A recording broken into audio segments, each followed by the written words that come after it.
So usa ka inahan ang nanuktok sa inyo mga kasing-kasing aron matabangan nga mapa-check up sa ospital ang tulo ka tuig nga anak niini tungod sa sakit hinungdan nga wala na mahitsura ang ubang parte sa nawong sa bata.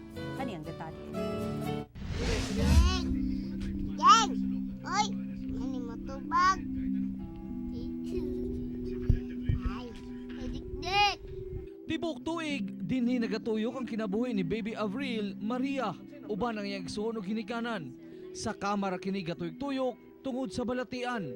Dili normal ang itsura ni Baby Avril tungod wala kini na porma.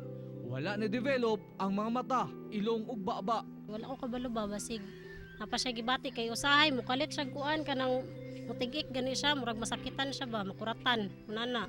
Kauman mo hilak siya kalit. Sa pagkaanak niini, ang giingon lang kuno sa mga doktor kanila nga dunay multiple congenital anomaly ang bata. Aminado ang inahang si Jezabel nga duna siya kakulangan sa pagmabdos niini kay wala niini napaprenatal. Tapos sala.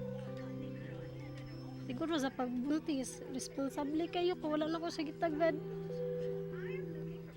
Wala na ko siya napaprenatal, wala gyud. Muna na yung nana siya. Sumala sa espesyalista, kinahanglang dalaon ang bata sa ospital kay nagadako ang mga bukol nini sa ulo, basig magka-infeksyon o dili baka magka-komplikasyon. So marami siyang other congenital anomalies, no? So hindi pa natin alam baka may problema din sa heart or sa other portion. We need to depende. We need to diagnose, kailangan natin i-biopsy. Apan problema sa pamilya, kulang gayud sila sa pinansyal nga aspeto.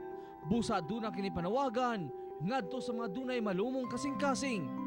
Sa mga buot mo tabang, pwede ka mong mukontak sa pamilya mismo ni Baby Avril o kaha dinhi sa One Mindanao. Kung pwede lang unta nang mapa-check up na ko ang bata.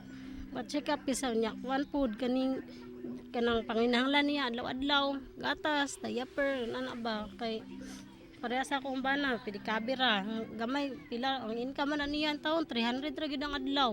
Kauban si Leo Arcaje sa kamera. Ako, si Real Suroche para sa One Mindanao.